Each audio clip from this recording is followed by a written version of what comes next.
Accounting class 11 এর যারা ছাত্রছাত্রী আছো তাদের জন্য আজকের এই ক্লাসটা একদম বেসিক অফ অ্যাকাউন্টিং, মানে অ্যাকাউন্টিং শেখার প্রথম ধাপে আমরা কি কি জিনিস করব আজকের ভিডিওতে সেটা আমি তোমাদের দেখাবো। আমরা এই জন্য লিখেছি ক্লাস 11 সেমিস্টার 1 এর এটা ফার্স্ট ক্লাস। দেখো, প্রথমে যেটা আমি তোমাদের পড়াবো সেটা হচ্ছে মিনিং অফ অ্যাকাউন্টিং। আমি বোধ ভার্সনেই বলবো, তোমাদের টেনশনের কোনো কারণ নেই। দেখো, প্রথম বলছি accounting is the process of identifying, মানে অ্যাকাউন্টিং আইডেন্টিফাই করার একটি পদ্ধতি, রেকর্ডিং লিপিবদ্ধ করারও একটি পদ্ধতি, classifying and summarizing the financial transaction of an organization for communicating accounting information to the interested parties after analyzing and interpreting the financial result and financial position of the organization। কি মানে এটার পরের স্লাইডে আমরা দেখি। হিসাব বিজ্ঞান হলো কোনো প্রতিষ্ঠানের আর্থিক লেনদেন শনাক্তকরণ, লিপিবদ্ধকরণ, শ্রেণীবদ্ধকরণ এবং সারসংক্ষেপণের এমন একটি পদ্ধতি বা প্রক্রিয়া যার উদ্দেশ্য হলো প্রতিষ্ঠানের আর্থিক ফলাফল বিশ্লেষণ ও ব্যাখ্যা করার পর সংশ্লিষ্ট পক্ষসমূহের নিকট তথ্যসমূহ পৌঁছে দেওয়া। বিষয়টা একটু খোলসা করে বলি। অ্যাকাউন্টিং হলো একটি প্রসেস, যেই প্রসেসের মাধ্যমে আমাদের দৈনন্দিন জীবনে একাধিক ঘটনা ঘটে যাচ্ছে, সব ঘটনা নয়, সেখান থেকে আর্থিক যে ঘটনাগুলি আছে সেই আর্থিক ঘটনাগুলিকে লিপিবদ্ধ করাই অ্যাকাউন্টিং এর কাজ। শুধু লিপিবদ্ধ নয়, প্রথমে এদের কি করতে হয়, যে ট্রানজাকশনগুলি বা লেনদেনগুলি হয়েছে সেগুলোকে আগে শনাক্ত করতে হয় কোনগুলি ফিনান্সিয়াল ট্রানজাকশন। যদি ফিনান্সিয়াল ট্রানজাকশন হয় সেগুলোকে শনাক্ত করবে, তারপরে কি করবে, সেই লেনদেনগুলিকে শনাক্ত করার পর লিপিবদ্ধকরণ করবে, মানে লিখে রাখবে, তারপরে সেগুলোকে ক্লাসিফাই করবে, কোন অ্যাকাউন্টে সেটাকে পাঠাবে, তার শ্রেণীবদ্ধকরণ করবে এবং একই সাথে তার সারসংক্ষেপ, মানে তার একটা এন্ডিং পয়েন্ট এনে কাদের জন্য এটা করবে না, প্রতিষ্ঠানের আর্থিক ফলাফল ও আর্থিক অবস্থার বিশ্লেষণ করার মাধ্যমে যারা প্রতিষ্ঠানের অভ্যন্তরীণ এবং বাহ্যিক ব্যবহারকারীরা আছেন তাদের কাছে পৌঁছে দেবে। সংশ্লিষ্ট পক্ষসমূহের নিকট হিসাব সংক্রান্ত তথ্যসমূহ পৌঁছে দেওয়াই অ্যাকাউন্টিং এর কাজ। কাদের কাছে পৌঁছে দেবে না, ব্যাংকের কাছে হতে পারে, বিভিন্ন আর্থিক প্রতিষ্ঠানের কাছে হতে পারে, যারা প্রতিষ্ঠানের এই আর্থিক অবস্থা দেখে সিদ্ধান্ত নেবে যে তারা ভবিষ্যতে প্রতিষ্ঠানের সাথে কাজ করবে কিনা, বা আমরাও এর ফিনান্সিয়াল কন্ডিশন দেখে বুঝতে পারি প্রতিষ্ঠানের বর্তমান অবস্থা কিরকম, এটা কি খুব নামকরা প্রতিষ্ঠান, না এই প্রতিষ্ঠানের সেমন ফিনান্সিয়াল পজিশন নেই, খুব শীঘ্রই এই প্রতিষ্ঠান বন্ধ হয়ে যেতে পারে। এই একাধিক প্রশ্নের উত্তর এই অ্যাকাউন্টিং আমাদের দেবে। এরপরে কি বলছে, features of accounting. Features of accounting এ কি বলছে, accounting is a mixture of accounting is a mixture of arts and science, মানে অ্যাকাউন্টিং কলা ও বিজ্ঞানের সংমিশ্রণ বলে ধরা হয়। কেন ধরা হয় পরে বলছি। বলেছে it is a process of identifying, measuring, recording, ক্লাসিফাইং, summarising, analysing, interpreting and communicating. বলেছে যে যেটা আমরা আগের পাতায় পড়লাম, যে এরা কি করে, এরা আইডেন্টিফাই করে, এরা মেজারিং করে, এরা রেকর্ডিং করে, শ্রেণীবদ্ধকরণ করে, করে কাদের জন্য করে না, it is a continuous process, এটা একটি ধারাবাহিক প্রক্রিয়া এবং এই ধারাবাহিক প্রক্রিয়া মধ্যেই আমরা জানতে পারি কোন প্রতিষ্ঠানের ফিনান্সিয়াল কন্ডিশন কি দাঁড়াচ্ছে। নিচে বলেছে হিসাব বিজ্ঞান হলো কলা ও বিজ্ঞানের একটি সংমিশ্রণ। একই সাথে বললো এটি শনাক্তকরণ, যেটা আমরা আগে পড়েছি, এটা পরিমাপকরণ, পরিমাপ করে যে কত টাকা আসলো, কত টাকা গেল, আগের বছর প্রতিষ্ঠানের ফিনান্সিয়াল কন্ডিশন কেমন ছিল, এখন প্রতিষ্ঠানের ফিনান্সিয়াল কন্ডিশন কেমন, এইগুলো রেকর্ড করে, লিপিবদ্ধকরণ করে, শ্রেণীবদ্ধকরণ করে এবং সারসংক্ষেপণ করে, বিশ্লেষণ করে, ব্যাখ্যা করে এবং তাদের তথ্য আদান প্রদানের একটি প্রক্রিয়া। এটি একটি চলমান বা ধারাবাহিক প্রক্রিয়া, মানে দীর্ঘদিন ধরে একই প্রসেসে এটা চলছে, তার জন্য এটাকে একটা ধারাবাহিক প্রক্রিয়াও বলা হয়। এরপরে কি বললো, এরপরে বললো আরো কিছু ফিচার্স এখানে দেওয়া হয়েছে, বলেছে ইট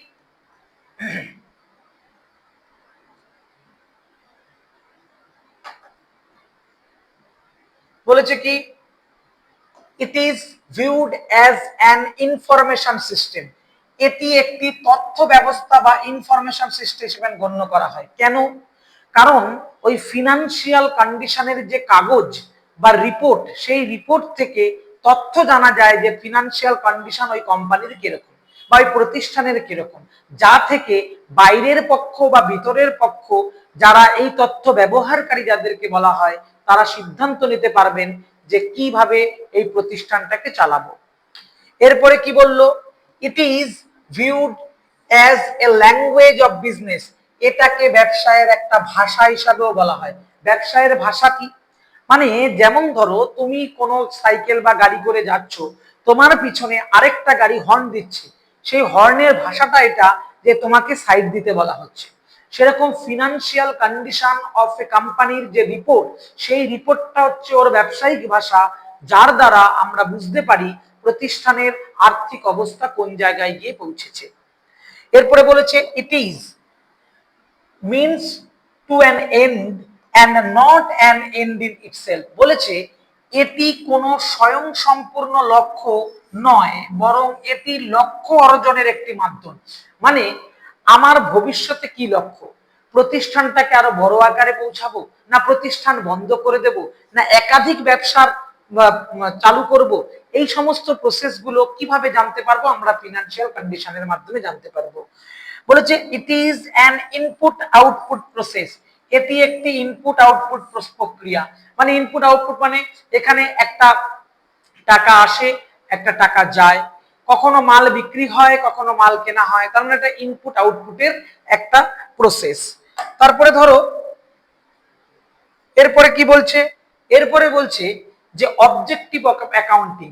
অবজেক্টিভ অফ অ্যাকাউন্টিং কে দুভাগে ভাগ করা যায়, একটা প্রাইমারি অবজেক্টিভ আর একটা সেকেন্ডারি অবজেক্টিভ। প্রাইমারি অবজেক্টিভ কি বলছে, systematic recording of financial transaction, মানে আর্থিক লেনদেনের সুশৃঙ্খল লিপিবদ্ধকরণ। মানে তোমরা যদি ব্যাংকের বই কখনো খেয়াল করে দেখো, সেখানে সিস্টেমেটিক লেখা থাকে 1 তারিখের ট্রানজাকশন, 2 তারিখের ট্রানজাকশন, 5 তারিখের ট্রানজাকশন, অর্থাৎ 3-4 কিছু হয়নি, 6 তারিখের ট্রানজাকশন, 7 তারিখের ট্রানজাকশন। অর্থাৎ কিভাবে আমরা ফিনান্সিয়াল ট্রানজাকশন করব তার একটা সিস্টেমেটিক ওয়েতে রেকর্ড করাই হচ্ছে অ্যাকাউন্টিং এর কাজ। এটা প্রাইমারি অবজেক্টিভ অফ অ্যাকাউন্টিং। তারপরে কি বললো, ডিটারমিনেশন অফ ফিনান্সিয়াল রেজাল্ট, আর্থিক ফলাফল। প্রতিষ্ঠান কি লাভ করছে, প্রতিষ্ঠান কি লসে যাচ্ছে, প্রতিষ্ঠানের কি পরিমাণ মুনাফা হচ্ছে, কি পরিমাণ লস হচ্ছে, এটা দেখলে প্রতিষ্ঠানের মালিকরা এ সিদ্ধান্ত নিতে পারেন যে আমরা বিজনেসটাকে অন্যভাবে ভাবতে পারি কি, যাতে প্রফিট হয়, বা বিজনেসটাকে সদূরপ্রসারী করার জন্য অন্যরকম কিছু ভাবনা ভাববো কি, যাতে আরো কিছু প্রসেস এখানে করা যেতে পারে। ঠিক আছে, তারপরে আরো কিছু প্রাইমারি অবজেক্টিভ কি আছে, আর্থিক অবস্থা বা অবস্থান নির্ধারণ, প্রতিষ্ঠানের অবস্থা কিরকম। যেমন তোমাদের পরীক্ষার ফল বেরোলে বা পরীক্ষার খাতা দিলে আমরা যেমন বুঝতে পারি যে তোমাদের কোথায় কোথায় খামতি আছে, কোন জায়গাটা ঠিকঠাক করলে তোমাদের রেজাল্ট আরো ভালো হবে, একই রকম ভাবে এই ফিনান্সিয়াল পজিশন দেখে কোম্পানির যারা ওনার হয়, কোম্পানির যারা শেয়ার হোল্ডার হয়, পার্টনারশিপের যারা পার্টনার হয়, যারা এক মালিকানা কারবারের মালিক হন, তারা সিদ্ধান্ত নিতে পারেন যে তারা কিভাবে এগোবেন। ঠিক আছে, তারপরে নিয়ন্ত্রণ, বাজেট প্রণয়ন, পূর্বাভাস প্রদান এবং সিদ্ধান্ত গ্রহণে ব্যবস্থাপনাকে সহায়তা করে। নিয়ন্ত্রণ কি, আমার কি প্রতিষ্ঠানের বেশি পরিমাণে ব্যয় হয়ে যাচ্ছে যার জন্য দিন দিন প্রফিট কম হচ্ছে, সেটা নিয়ন্ত্রণ করতে সাহায্য করে। কোনো একটা ব্যবসা শুরু করার আগে কত পরিমাণ অর্থ লাগবে, সেই অর্থ কিভাবে ব্যয় হবে, কত দূর পর্যন্ত সেই ব্যবসা আমি চালিয়ে নিয়ে যেতে পারবো, তার একটা বাজেট তৈরি করতে সহায়তা করে। ব্যবসার যদি অনবরত ক্ষতি হতে থাকে তাহলে সেই ব্যবসা কি বন্ধ করে দেওয়া ভালো, না সেই ক্ষতি মেকআপ করার জন্য অন্য কোনো প্রসেস আমাকে নিতে হবে, তার পূর্বাভাস দেবে এবং সিদ্ধান্ত গ্রহণ করতে সহায়তা করবে ব্যবস্থাপকদের, যারা কিনা বিজনেসটা চালাচ্ছেন, যাদের আমরা ম্যানেজমেন্টের বলি, যেই ম্যানেজমেন্টকে সিদ্ধান্ত নিতে সাহায্য করবে যে প্রতিষ্ঠান আমরা কিভাবে চালাবো। ঠিক আছে, এরপরে দেখো আরেকটা প্রাইমারি যে সংশ্লিষ্ট পক্ষ সমূহের নিকট সংক্রান্ত তথ্য সরবরাহ করা, providing accounting information to the interested parties. এই ইন্টারেস্টেড পার্টি কারা? যারা প্রতিষ্ঠানের সাথে যুক্ত, যারা প্রতিষ্ঠানকে বিভিন্ন সময় ফিনান্সিয়ালি হেল্প করেন, ব্যাংক যারা প্রতিষ্ঠানকে লোন দিয়ে থাকেন, সেই সমস্ত ব্যাংকের কাছে এই রিপোর্ট গিয়ে পৌঁছালে তারা সিদ্ধান্ত নেবেন ভবিষ্যতে এই কোম্পানিকে আরো বেশি লোন দেওয়া যায় না এখনই সেই লোন বন্ধ করে দেওয়া উচিত, বা ভবিষ্যতে একে আর ফিনান্সিয়াল কোনো সাপোর্ট দেওয়া যাবে না, ইত্যাদিগুলো জানতে সাহায্য করে। এগুলো গেল প্রাইমারি অবজেক্টিভ। এবার দেখো সেকেন্ডারি অবজেক্টিভ, বলেছে help in auditing of accounting. Auditing of accounting মানে কি? হিসাব নিরীক্ষায় সহায়তা করে।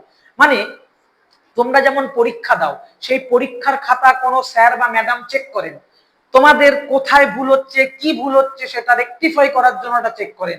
অ্যাকাউন্টিং এর আরেকটা অবজেক্টিভ হলো এই অডিটিং, যারা কিনা হিসাবের ভুল কোথায় সেগুলোকে আইডেন্টিফাই করতে পারে, সেগুলোকে কি করলে ঠিক করা যায় সে বিষয়ে সিদ্ধান্ত নেওয়া হতে পারে। এবার হচ্ছে দালিলিক প্রমাণ হিসাবে লেনদেনের সত্যতা। দালিলিক প্রমাণ কেন? যেমন ধরো মনে করো তোমরা যারা মাধ্যমিক দেওয়ার পরে 11-এ ভর্তি হতে গেছো, স্কুল তোমার মার্কশিটটা চেয়েছে, যেখান থেকে বুঝতে পারবে তুমি কমার্স নিয়ে পড়তে পারবে কিনা, তুমি সায়েন্স নিয়ে পড়তে পারবে কিনা, তুমি আর্টস নিয়ে পড়তে পারবে কিনা। যেমন এই ফিনান্সিয়াল রিপোর্ট যেটা, যে ফিনান্সিয়াল কন্ডিশন কিরকম, সেই কাগজটাই ওদের দলিল হিসাবে নিশ্চিত করে যে প্রতিষ্ঠানের ফিনান্সিয়াল কন্ডিশন ভালো, সারা বছর ধরে প্রতিষ্ঠান ভালো লেনদেন করে, একে আর্থিকভাবে সাহায্য করা যেতে পারে। এরপরে কি বলেছে? কর দায় নিষ্পত্তিতে সহায়তা। তোমার যেমন ইনকাম হবে সেরকমই তো আমরা ট্যাক্স দেব, তার জন্য এখানে বলেছে দেখো help in settlement of tax liability. Tax লাইবিলিটিটা কি?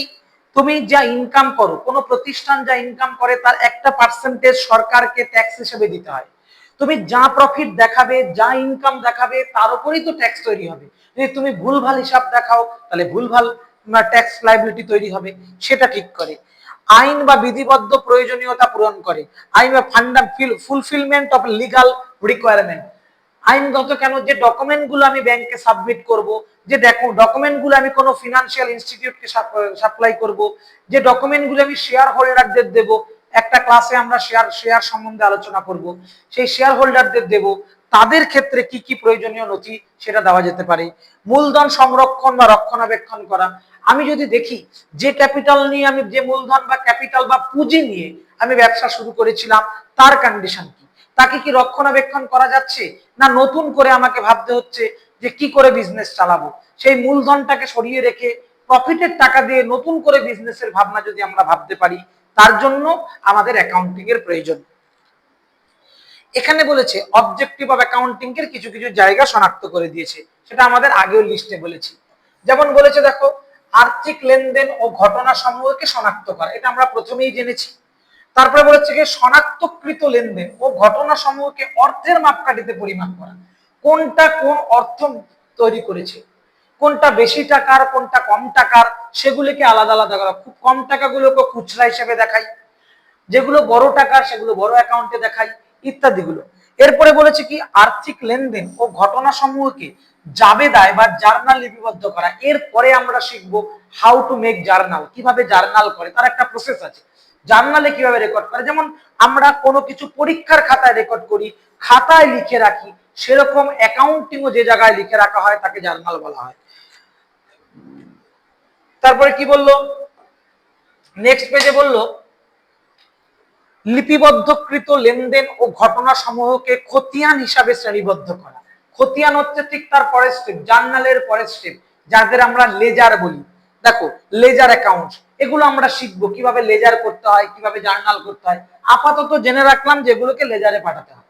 তারপরে কি বলেছে ব্যালেন্সিং দি লেজার অ্যাকাউন্ট, খতিয়ান হিসাব সমূহকে জের বা ব্যালেন্স নির্ণয় করা। ব্যালেন্সটা মানে কি? আমার আয় হয়েছে 1 লাখ, ব্যয় হয়েছে 1 লাখ, তার মানে আমার প্রতিষ্ঠানের অবস্থা কিরকম, এর একটা ব্যালেন্স তৈরি করতে হবে। আয় হয়েছে 2 লাখ, ব্যয় হয়েছে 50,000, তাহলে বাকি 1.5 লাখ টাকা আমার কি প্রফিট নাকি, তার একটা ব্যালেন্স আমাকে তৈরি করতে হয়।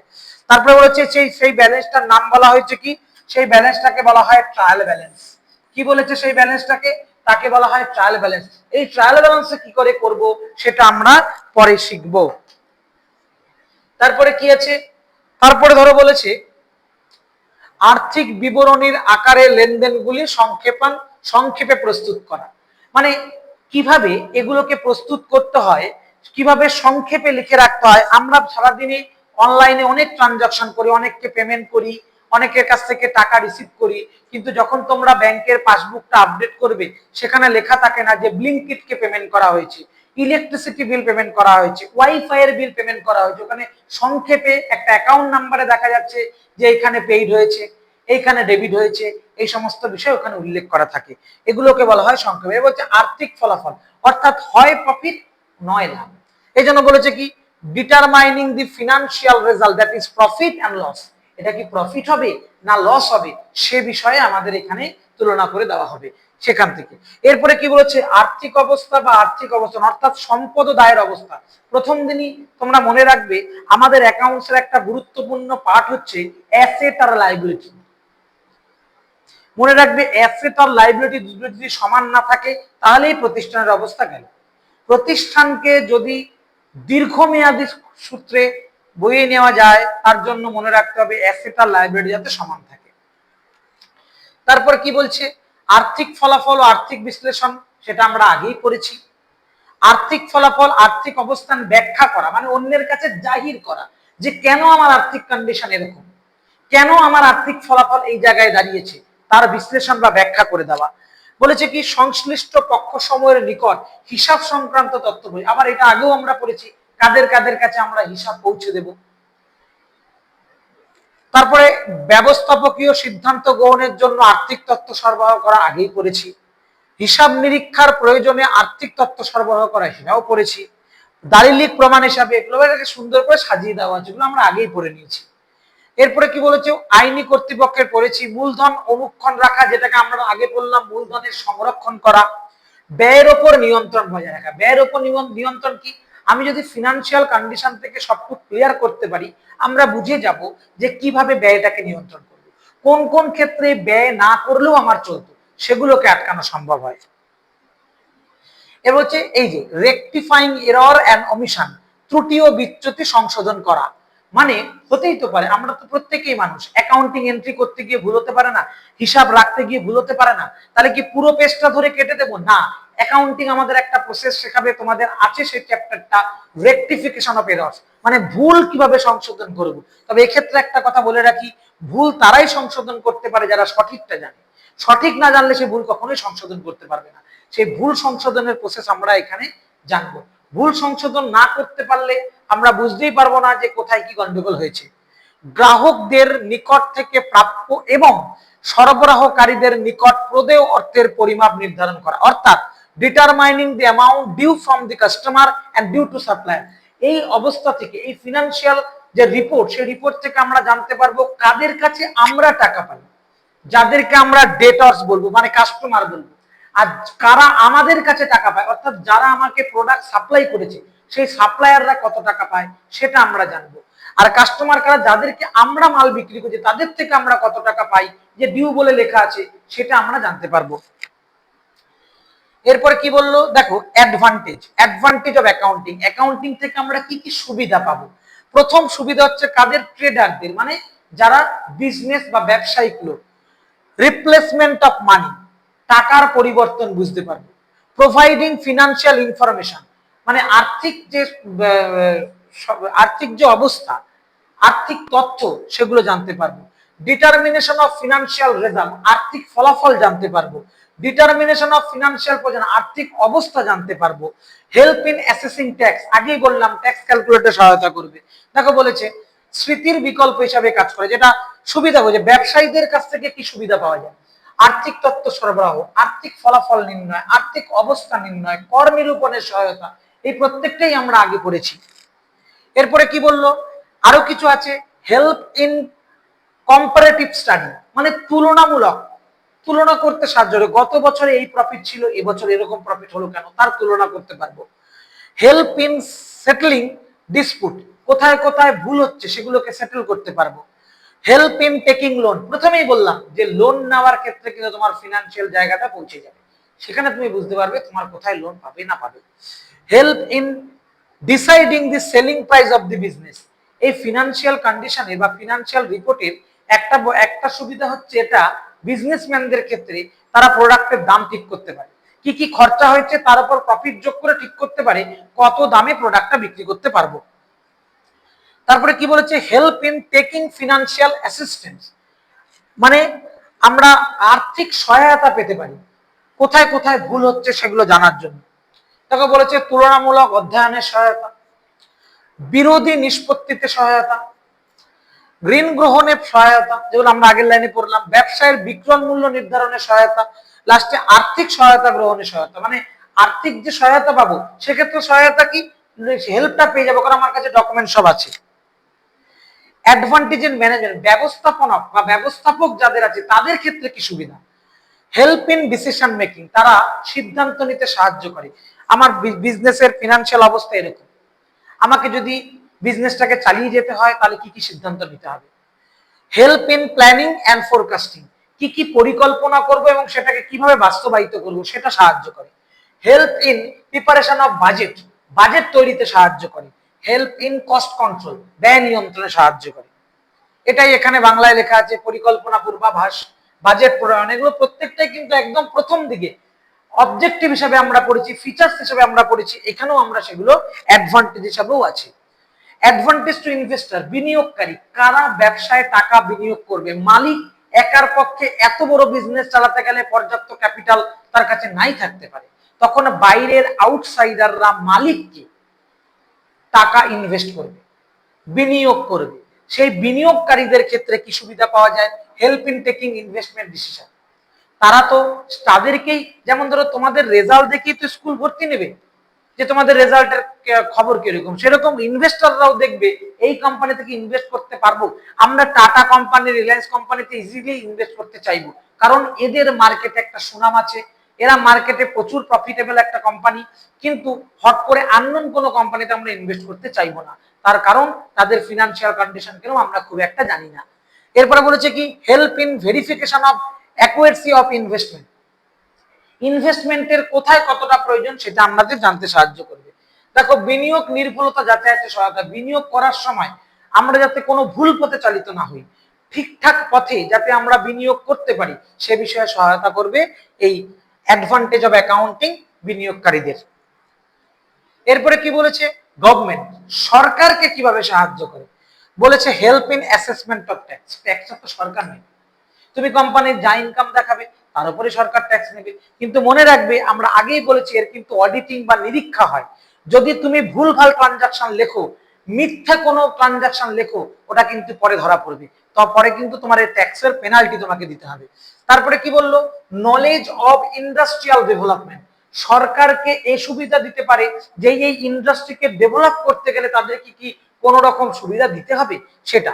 Basis of determining financial assistance, তাদেরকে কোনো আর্থিক সহায়তা কি করতে হবে। হেল্প ইন প্রাইস কন্ট্রোল, তাদের ব্যয় নিয়ন্ত্রণ করতেও সরকার ভূমিকা গ্রহণ করবেন। এই যে বলেছে কর নির্ধারণের সহায়তা করবে, শিল্প উন্নয়ন বিষয়ক জ্ঞানও তাদেরকে দিতে পারে, আর্থিক সহায়তা নির্ধারণের ভিত্তি করে দেবে যে আপনারা আর্থিক সহায়তা পাবেন, আপনারা যে ধরনের প্রোডাক্ট বানান সেটা সমাজের পক্ষে উপকারী, আপনাদের কোনো ফিনান্সিয়াল সাপোর্ট লাগলে সরকার আপনাদেরকে সাপোর্ট করবে। মূল্য নিয়ন্ত্রণ সহায়তা, দুমদাম মূল্য চাপিয়ে দিলে হবে না, সরকার সেখানে নিয়ন্ত্রণ করবে যেন আপনি এত দামে এই প্রোডাক্ট বিক্রি করতে পারেন না, এমআরপি থেকে বেশি দামে আপনি প্রোডাক্ট বিক্রি করতে পারেন না, এইগুলো সরকারের সুবিধা যেটা সরকার তোমাকে দেবে। এরপর লিমিটেশন, এতক্ষণ যেগুলো পড়ছিলাম সব সুবিধা সুবিধা সুবিধা, অবজেক্টিভ ফিচার, কিছু তো অসুবিধাও আছে। কি অসুবিধা আছে, ইনফ্লুয়েন্সড বাই পার্সোনাল জাজমেন্ট, যদি প্রতিষ্ঠানটা এক মালিকানা কারবার হয়, মালিকই যদি সব সিদ্ধান্ত নিতে শুরু করে সেখানে কিছু ভুল ত্রুটি হবেই। বেসড অন হিস্টোরিক্যাল কস্ট, মানে ঐতিহাসিক দাম, আগে কি দাম ছিল তার উপর বেস করে তৈরি, কিন্তু বর্তমানে তো দাম পরিবর্তন হয়ে গেছে, তাহলে তো ওটা রাখলে হবে না। এরপরে কি বলেছে, danger of window dressing, danger of window dressing মানে যারা উইন্ডো ড্রেসিং মানে কি, আমরা ধরো ড্রেসিং টেবিলের সামনে লাস্ট অবস্থানটা দেখি কোথাও ঘুরতে যাওয়ার আগে আমাদের কেমন লাগছে, আমাদের চুলটা ঠিকঠাক আঁচড়ানো হয়েছে কিনা, জামার কলারটা ঠিকঠাক আছে কিনা, সেরকম নিজের হাতে প্রতিষ্ঠানের ফিনান্সিয়াল অবস্থা দেখে নিলাম যে কি অবস্থায় ফিনান্সিয়াল প্রতিষ্ঠানের আছে। অ্যাবসেন্স অফ কোয়ালিটি ইনফরমেশন, যদি সেখানে উপযুক্ত তথ্যের অভাব থাকে সেখানে থাকবে, কারণ এক মালিকানা কারবারের সমস্ত ট্রানজাকশন প্রপার রেকর্ড করা তার পক্ষে সম্ভব না যদি সেখানে উপযুক্ত হিসাবরক্ষক বা উপযুক্ত অ্যাকাউন্টেন্ট না থাকেন। তারপরে কি আনরিয়ালিস্টিক ইনফরমেশন, মানে অপ্রাসঙ্গিক কিছু, যেগুলোর সাথে রিয়েলের কোনো যোগাযোগ নেই, সেই অপ্রাসঙ্গিক কিছু ব্যাপার এইখানে থাকে, সেইটা থেকে বিরত থাকতে হবে, সেইটা খুবই গুরুত্বপূর্ণ। ঠিক আছে, এরপরে বলেছে দেখো, এটা বাংলা এবার বলে দিয়েছে যে ব্যক্তিগত বিচার বুদ্ধি দ্বারা প্রভাবিত, ঐতিহাসিক ব্যয়ের উপর ভিত্তি করে গঠিত, উইন্ডো ড্রেসিং এর ঝুঁকি, গুণগত তথ্যের অনুপস্থিত, আর কি বলেছে অবাস্তব তথ্য। অবাস্তব তথ্য দিলে দেওয়া কিন্তু এই অ্যাকাউন্টিং এর একটা অসুবিধার মধ্যে পড়ে। এরপরে কি বলেছে মূল্যহীন বা কাল্পনিক সম্পদ প্রদর্শন করা, মানে এমন কিছু অ্যাকাউন্টিং এ আমার ফিনান্সিয়াল রিপোর্টে দেখা যেগুলো কাল্পনিক, মানে ভবিষ্যতে খরচা হতে পারে বলে আমি লিখে ফেলেছি, সেটা লেখা যাবে না, যেটা বাস্তবসম্মত সেটা লিখতে হবে। আনুমানিক অবস্থান প্রদর্শন, আনুমানিক অবস্থান মানে কি অনুমান করে কিছু লিখো না, যেটা হবে হওয়ার পর লেখো, অনুমান করে লিখলে প্রপার প্রফিট, প্রপার লাভ ক্ষতি তুমি নিরূপণ কখনো করতে পারবে না, সেটা তোমার কিন্তু অসুবিধা হবে। মূল্য স্তরের পরিবর্তনের প্রভাব করে, মূল্য স্তরের দাম দিন দিন বাড়তে পারে, দাম দিন দিন কমতে পারে, যদি সেগুলো লক্ষ্য রাখা না হয় তাহলে কিন্তু হিসাব রক্ষণের অসুবিধা হবেই। নেক্সট হচ্ছে ব্যক্তিগত বিচার বুদ্ধি, এটা তো আমরা পড়লামই। এরপরে দেখো স্টেপস অফ অ্যাকাউন্টিং, অ্যাকাউন্টিং করার জন্য কি কি স্টেপ আছে, আমরা প্রথমে পড়েছি মিনিং অফ অ্যাকাউন্টিং এ, তারপরে স্টেপগুলো এখানে দেখাচ্ছি। প্রথম স্টেপ যেটা দেখো, প্রথম হচ্ছে ফিনান্সিয়াল সরি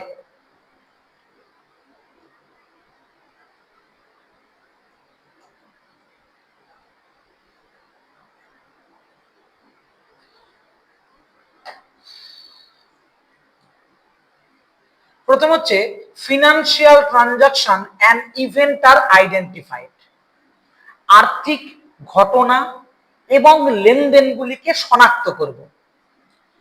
মেজারিং বলেছে financial transactions and events are measured in term of money, অর্থের মাপকাঠিতে সেগুলিকে পরিমাপ করতে হবে, যে কোনটাকে কোন অর্থের দ্বারা পরিচালনা করব। এরপর কি বলছে রেকর্ডিং, কিভাবে এগুলোকে রেকর্ড করতে হয়। Financial transaction and events are recorded in journal, আমরা আগেই বলেছি জার্নাল সম্বন্ধে।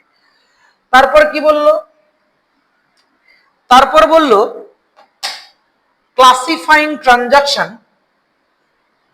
কি বলেছে classifying transaction and event recorded in journal and classified in ledger, আমরা আগেও বলেছি। It means presentation of the classified transaction in financial statement, তাকে আর্থিক ফলাফল রূপে, আর্থিক অবস্থা রূপে প্রকাশ করতে হবে। তারপরে অ্যানালাইজ করা, অ্যানালাইজ মানে it is concerned with the establishment of meaningful relationship among various financial data and containing in the financial statement, অনবরত আর্থিক তথ্য দিয়ে দিয়ে সেটাকে পূর্ণ করতে হবে এবং প্রমাণ করে দেখাতে হবে আমার সমস্ত ট্রানজাকশন সঠিক হয়েছে। ঠিক আছে, এরপর কি বললো, বলেছে interpreting, it is the system of drawing conclusion of the basis on available data and their analysis, যে ডেটাগুলি আমি পেয়েছি সেগুলোকে অ্যানালাইজ করতে হবে, সেগুলি সঠিক না সেগুলি বেঠিক, সঠিক তথ্য হলে সেগুলোকে তুলবো, বেঠিক হলে সেগুলোকে পরীক্ষামূলক ব্যবস্থার মাধ্যমে সঠিক করার ব্যবস্থা করব। It means providing summarised, analysed and interpreted information to the interested parties, আগেই বললাম ইন্টারেস্টেড পার্টি কারা, তাদের ডিসিশন মেক করতে সাহায্য করে। তারপরে কি বললো, এরপরে যেটা আসছে আরেকটা অন্য পার্টে আমরা ঢুকলাম, সেটা হচ্ছে বুক কিপিং আর অ্যাকাউন্টিং এর মধ্যে পার্থক্য কোথায়। আমরা এতক্ষণ অ্যাকাউন্টিং অ্যাকাউন্টিং অ্যাকাউন্টিং করছিলাম, আরেকটা পার্ট শুনলাম কি বুক কিপিং। দেখো বুক কিপিং আর অ্যাকাউন্টিং এর মধ্যে পার্থক্য, Its basis objective is to keep a systematic record of the financial transaction.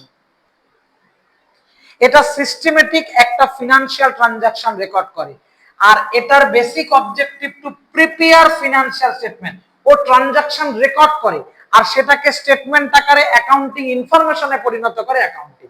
Bookkeeping its scope is limited, এর পরিধি সীমিত আর এর পরিধি ওয়াইড।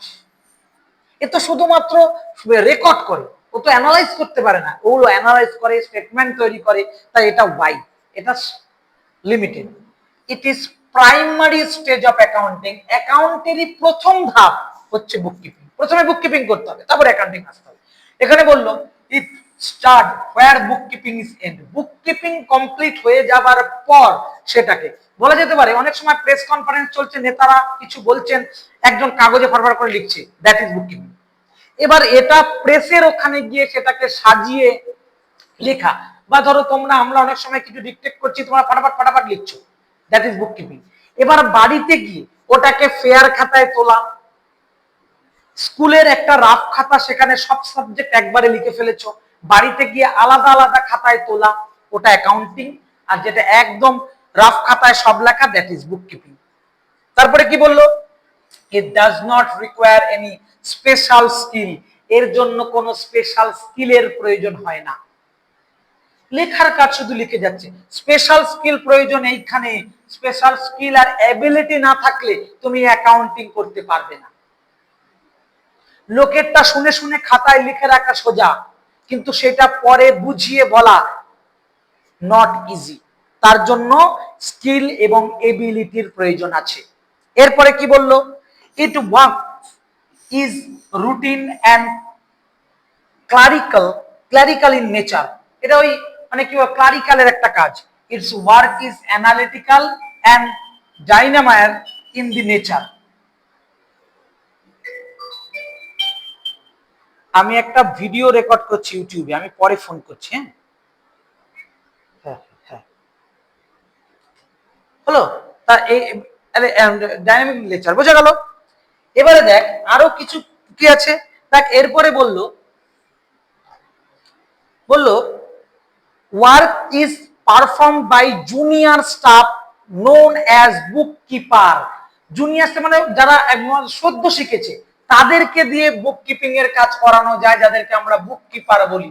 কিন্তু work is perform by senior staff, অভিজ্ঞ ব্যক্তি, অ্যান্ড নোন অ্যাজ অ্যাকাউন্টেন্ট, যাদেরকে আমরা অ্যাকাউন্টেন্ট বলি। অ্যাকাউন্টেন্ট ইজিলি হওয়া যায় না, দীর্ঘদিন প্র্যাকটিস করতে করতে তারা অ্যাকাউন্টেন্ট হন। প্রথম অবস্থায় তারা কিন্তু বুককিপার থাকে, শুনছে আর লিখে রাখতে, সেগুলো সামারাইজ করতে পারে না, ক্লাসিফিকেশন করতে পারে না, সেগুলো অ্যাকাউন্টেন্ট করবে।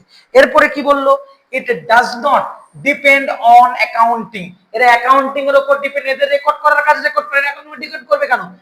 কিন্তু বুককিপিং এর উপর অ্যাকাউন্টিং কে ডিপেন্ড করতে হয়, কারণ ওরা যা ইনফরমেশন পাঠাবে তার উপরেই কিন্তু আমাদের কাজ করতে হবে, আমরা নিজে থেকে পারবো না। এরপরে কি বললো, ইট does not prepare final account, এরা কিন্তু ফাইনাল অ্যাকাউন্ট তৈরি করতে পারে না। এটা একটা গুরুত্বপূর্ণ চ্যাপ্টার ক্লাস 11 এর জন্য, খুবই গুরুত্বপূর্ণ, শিখবো। এই ফাইনাল অ্যাকাউন্ট এরা তৈরি করতে পারে না, ফাইনাল অ্যাকাউন্ট তৈরি করতে পারবো অ্যাকাউন্টিং যারা জানে, অর্থাৎ তোমরা ক্লাস 11 এর ছেলেমেয়েরা ইয়ারের এন্ডিং এ গিয়ে ফাইনাল অ্যাকাউন্ট তোমরা করতে পারবে। তখন তোমরা মনে মনে ভাববে আমরাও কি তাহলে অ্যাকাউন্টেন্ট হয়ে গেলাম? অবশ্যই অ্যাকাউন্টেন্ট হয়ে যাবে। It does not supervise and check the work of an accountant, এরা অ্যাকাউন্টেন্টের কাজ দেখতে পারে না, এদের সেই ক্ষমতা নেই। এরা it supervise and check the work book of book, এরা বুককিপারেরটা বা চেক করতে পারে, এই ক্ষমতা এদের আছে, কিন্তু অ্যাকাউন্টিং এর চেক করার ক্ষমতা এদের নেই, তারা এটা পারে না।